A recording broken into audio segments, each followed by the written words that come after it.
મોટર્સમાં પણ આજે જોયું કે શાનદાર તેજી છે. ત્યાં પણ આપણને એફએનઓના ટોપ ગેઇનર્સમાં કાઉન્ટર જોવા મળ્યું છે. શાનદાર પરિણામ આવ્યા છે.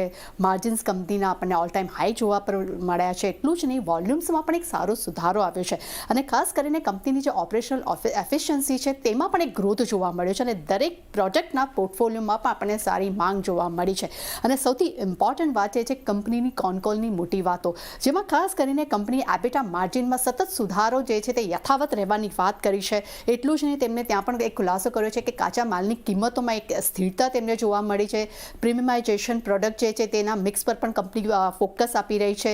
એટલું જ નહીં, કંપની જે તેમની ગાડીઓ છે, જે તેઓ ટુ વ્હીલર્સ છે તેના ફીડબેક પર અને એટલું જ નહીં તેના પર વધુ એની તક છે કે ક્યાં મળી રહી છે, ઈવી સેગમેન્ટમાં ક્યાં વધુ તક મળી રહી છે તેના પર પણ તેઓ ફોકસ આપી રહ્યા છે અને ઈવીમાં આવનારા સમયમાં તેઓ રોકાણ વધારવાની પણ તેમને અહીંયા વાત કરી છે. એટલે કોલની મોટી વાતો જે કરી છે તેનું પણ ઇમ્પેક્ટ આજે કાઉન્ટર પર જોવા મળ્યું છે.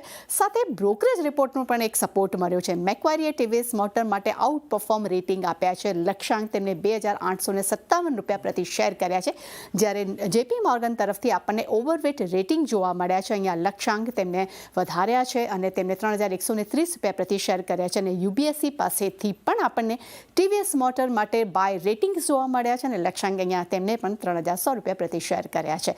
એટલે કોલની મોટી વાતો અને પોઝિટિવ બ્રોકરેજ રિપોર્ટનો સપોર્ટ આજે ટીવીએસ કાઉન્ટર પર આપણને જોવા મળ્યો છે.